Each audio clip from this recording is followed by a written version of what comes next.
Shalom dan selamat malam jemaat yang diberkati oleh Tuhan Yesus. Berjumpa kembali secara virtual pada ibadah keluarga di minggu ke-15 sesudah Pentakosta. Mari kita berdoa sebelum kita menerima berita firman Tuhan. Allah Bapa di dalam kerajaan sorga, kami akan membaca dan merenungkan kebenaran firman Tuhan. Bimbinglah kami ya Roh Kudus sehingga kami dapat memahami kebenaran firman Tuhan dan terus dimampukan dalam kesetiaan melakukannya dalam kehidupan beriman hari ke hari. Diamkanlah semua suara dalam hati kami, jauhkanlah pikiran yang mengembara kian kemari, dan berfirmanlah ya Tuhan karena kami telah sedia untuk mendengarkannya. Amin. Mari kita membuka Alkitab pada Kitab 1 Raja-Raja pasal 17 ayat 20 hingga 24 yang menyatakan, sesudah itu ia berseru kepada Tuhan katanya, ya Tuhan Allahku, apakah engkau menimpakan kemalangan ini atas janda ini juga, yang menerima aku sebagai penumpang dengan membunuh anaknya?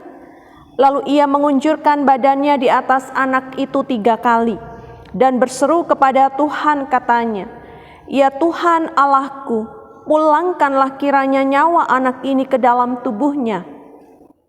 Tuhan mendengarkan permintaan Elia itu dan nyawa anak itu pulang ke dalam tubuhnya sehingga ia hidup kembali.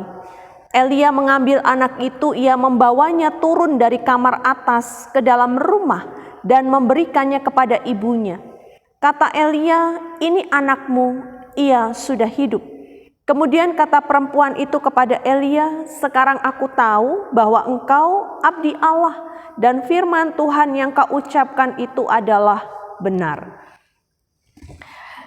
Demikianlah pembacaan Alkitab, berbahagialah setiap orang yang mendengar dan melakukannya. Terpujilah Kristus, haleluya. Jemaat yang diberkati oleh Tuhan Yesus, renungan firman Tuhan pada malam hari ini diberi judul mempercayai Tuhan dalam segala keadaan. Dengan ayat nas pada ayat 24, kemudian kata perempuan itu kepada Elia, sekarang aku tahu bahwa engkau abdi Allah dan firman Tuhan yang kau ucapkan itu adalah benar. Jemaat Tuhan, belakangan ini semakin banyak jasa online yang bermunculan di dunia maya untuk menawarkan berbagai macam barang atau produk. Barang yang ditawarkan itu bisa jadi menjadi kebutuhan kita atau juga mungkin tidak. Tetapi seringkali ketika kita melihat penawaran barang atau produk tersebut membuat kita menjadi tertarik karena testimoni atau iklan yang diberikan. Kita mempercayainya 99% sampai 100% barang atau produk tersebut. Yang kita tahu dengan pasti bahwa yang kita tidak tahu dengan pasti keaslian produk tersebut. Pada akhirnya banyak yang menjadi tertipu karena barang tidak sampai, bahkan produk yang dibeli adalah palsu. Artinya jemaat yang diberkati oleh Tuhan Yesus, manusia begitu dengan mudahnya percaya terhadap dunia maya tentang suatu hal yang sebenarnya tidak dapat menjamin kualitas atau mutunya. Percaya pada kemasan dan iklan-iklannya saja. Lalu bagaimana persoalannya dengan pengenalan kita kepada Tuhan? Apakah kita sungguh-sungguh mempercayai Tuhan dalam segala keadaan? Tuhan yang kita kenal bukan melalui dunia maya, tetapi melalui kehadirannya di tengah-tengah dunia dan melalui firman yang diberitakan bahkan menerangi jalan kehidupan orang percaya. Oleh karena itu, mari bersama kita merenungkan firman Tuhan pada malam hari ini yang mengisahkan tentang kehidupan Elia yang saat itu sungguh mengenal siapa Tuhannya. Tuhan yang memberkati Elia ketika dia berada di Sungai Kerit, ketika kehidupan bangsa Israel mengalami kekeringan, tidak turun hujan dalam beberapa tahun, namun Tuhan justru memberikan Elia makan dan minum melalui sungai itu dan juga melalui burung-burung gagak. Dan ketika Tuhan memerintahkan Elia untuk pergi ke Sarfat, seorang ibu janda Sarfat pun dapat memberikan tumpangan kepada Elia dan juga dapat memberikan Elia sepotong roti.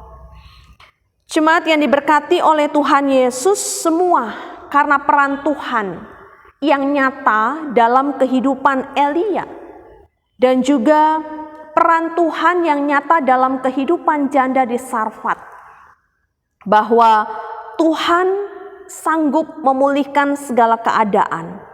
Namun dari ayat yang ke-17 justru janda di Sarfat yang telah memberikan tumpangan dan bantuan kepada Elia ini, dia harus mengalami pergumulan yang cukup sulit, di mana anaknya mengalami jatuh sakit sampai sakit keras dan pada akhirnya mati.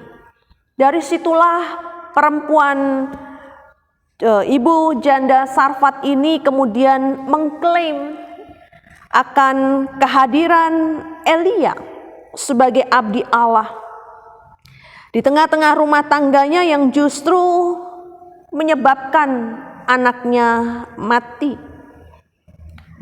Di tengah-tengah kondisi yang sangat berduka dan memprihatinkan inilah kita melihat bagaimana kondisi yang disikapi oleh Nabi Elia pada ayatnya yang ke-19. Dengan tenang Elia meminta kepada ibu itu supaya ibu janda tersebut memberikan anaknya kepada Elia. Dan Elia dikatakan di kamar atas dia menyatakan akan sikap imannya di hadapan Tuhan untuk membawa pergumulan ibu janda tersebut yang sangat berduka. Bagaimana Elia juga tidak hanya menyatakan simpatinya, tetapi dia berempati.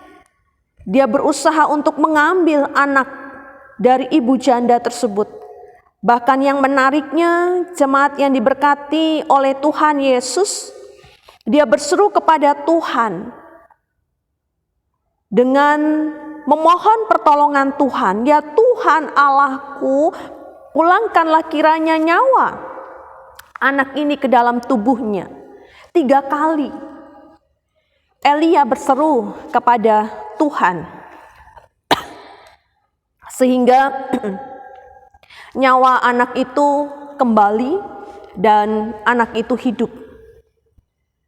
Dan dari situ janda di Sarfat itu kemudian melihat akan anaknya yang kembali hidup, dan janda tersebut memiliki sukacita. Bahkan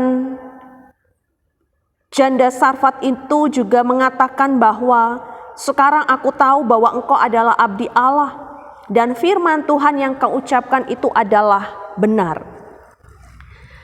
Jemaat yang diberkati oleh Tuhan Yesus, melalui firman Tuhan pada malam hari ini bisa jadi keadaan yang sulit dan menekan akan kehidupan Elia atau janda di Sarfat pada saat itu juga sedang kita alami saat ini. Dari firman Tuhan kita belajar untuk dalam menyikapi keadaan yang sulit dan menekan, tetaplah tenang dan percaya kepada Tuhan sepenuhnya. Dalam keadaan sulit itulah justru iman kita teruji di hadapan Tuhan. Kita diminta untuk berhikmat dan tetap mengandalkan Tuhan atau tidak. Sejatinya bahwa dalam dunia ini ada begitu banyak tawaran, bahkan orang-orang yang berusaha untuk mengiklankan dirinya sebagai penyelamat. Tetapi dalam 1 Petrus pasalnya yang ke-4 ayatnya yang ke-7 menyatakan, kesudahan segala sesuatu sudah dekat. Karena itu kuasailah dirimu dan jadilah tenang supaya kamu dapat berdoa. Kehidupan orang percaya diminta untuk menguasai diri, menjadi tenang, dan berdoa. Ketika kita ada di dalam kesulitan hidup, di dalam keadaan yang menekan, karena dalam keadaan yang sulit itulah, ketika kita semakin tidak berdaya untuk menghindar darinya, maka orang-orang yang percaya kepada Tuhan, mereka yang tetap tenang dengan menguasai dirinya dan berdoa, mengandalkan Tuhan, Tuhan sendiri yang akan menyatakan kuasanya bagi setiap orang percaya. Tuhan sendiri yang akan menyatakan tindakan-tindakannya dan menyelamatkan, bahkan memulihkan kehidupan kita. Pada Tuhan tidak ada perilaku yang dibuat-buat atau imitasi seperti sebuah produk yang nampaknya bagus di luar saja. Dan bukankah iman percaya kita menghantarkan kita mengenal dan menjadi pengikut Kristus sampai saat ini? Itu berarti kita harus percaya bahwa Tuhan Yesus juga sanggup untuk memulihkan kesehatan, rumah tangga kita, usaha, pekerjaan, duka cita, tawar hati, kepahitan hidup, pandemi COVID-19, dan juga Tuhan Yesus sanggup menyediakan apapun yang kita perlu dan segala keadaan lainnya.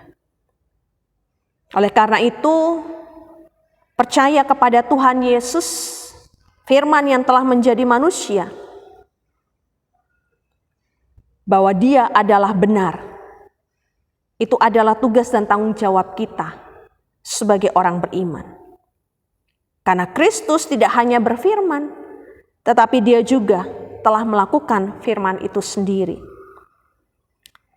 Kiranya Nabi Elia dan janda di Sarfat melalui teladan imannya juga boleh dapat tetap senantiasa menjadi teladan iman yang dapat kita lakukan dalam perjalanan kehidupan kita hari ke hari. Dengan demikian, marilah kita tetap percaya kepada Tuhan dalam segala keadaan, apapun yang terjadi. Ini firman Tuhan yang bisa tersampaikan dan kiranya Tuhan menolong kita untuk boleh mengaminkan dan melakukannya dalam kehidupan kita. Amin. Mari kita berdoa. Kami bersyukur Tuhan bahwa firman Tuhan pada malam hari ini meneguhkan iman percaya kami untuk mempercayakan seluruh hidup kami hanya kepada Tuhan dalam segala keadaan. Kami mengucap syukur untuk setiap pimpinan Allah, bahkan di sepanjang hari ini. Besar kasih setiamu dalam suka dan duka. Dan biarlah dengan hal-hal lainnya yang sudah Tuhan Allah nyatakan dalam kehidupan beriman kami, membuat kami semakin mempercayakan hidup dan iman kami hanya kepada Tuhan di dalam Kristus. Ya Bapa, kami tidak tahu apa yang akan terjadi ke depan. Mungkin keadaan akan semakin lebih baik atau semakin lebih sulit. Tetapi biarlah kehidupan kami tetap memiliki ketenangan batin dan jiwa, karena kami mempercayakan hidup kami hanya di dalam Tuhan sumber kehidupan. Terima kasih ya Bapa, pulihkanlah segala keadaan yang tidak baik. Bahkan Tuhan terus memimpin kehidupan rumah tangga kami, penata layanan kami, kehidupan berbangsa bernegara kami, termasuk di dalamnya kota Kendari dan sekitarnya, supaya kami ada di dalam rahmat dan keberkatan yang asalnya daripada Tuhan, memiliki damai dan sejahtera untuk melanjutkan kehidupan yang berkenan di hadapan Tuhan.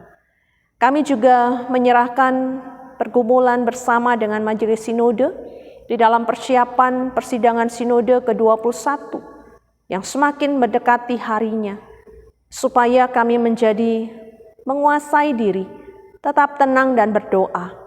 Tuhan menuntun, Tuhan memberkati segala persiapan Majelis Sinode bersama dengan panitia pelaksana, bahkan mempersiapkan utusan-utusan jemaat untuk boleh hadir di dalam persidangan dan juga melaksanakan persidangan dengan tertib, dengan mengandalkan Tuhan, dan semua perangkat secara khusus yang digunakan secara daring, yang diupayakan di dalam jemaat-jemaat utusan, juga boleh diberkati Tuhan. Dan pada akhirnya kami boleh melihat kuasa Tuhan nyata di tengah-tengah persiapan GPIB untuk menetapkan pemimpin 5 tahun ke depan. Terima kasih Bapa, kami tetap berharap pandemi COVID-19 ini boleh segera berlalu dan kami boleh kembali hidup sebagaimana biasanya dan tetap ada dalam sukacita dan syukur kepada Tuhan. Ini doa kami Tuhan, pengharapan syukur kami, berkenanlah Tuhan atasnya. Ampunkanlah semua salah dan dosa kami ya Tuhan. Dan biarlah kami boleh mengistirahatkan tubuh kami di malam hari ini. Kami boleh melewati hari yang malam yang penuh dengan misteri dalam pengasihan Allah dan dihadirkan di hari yang baru dalam syukur kepada Tuhan. Hanya kepadamu kami sudah berdoa, dalam pengasihan-Mu kami mohon. Dengarkanlah doa kami. Peliharalah kami dalam kasih Kristus Tuhan dan Juru Selamat kami yang hidup, yang mengajar kami berdoa. Bapa kami di sorga, dikuduskanlah namamu, datanglah kerajaan-Mu, jadilah kehendak-Mu di bumi seperti di sorga. Berikanlah kami pada hari ini makanan kami yang secukupnya, dan ampunilah kami akan kesalahan kami, seperti kami juga mengampuni orang yang bersalah kepada kami. Dan janganlah membawa kami ke dalam pencobaan, tetapi lepaskanlah kami daripada yang jahat. Karena Engkaulah yang empunya kerajaan dan kuasa dan kemuliaan sampai selama-lamanya. Amin.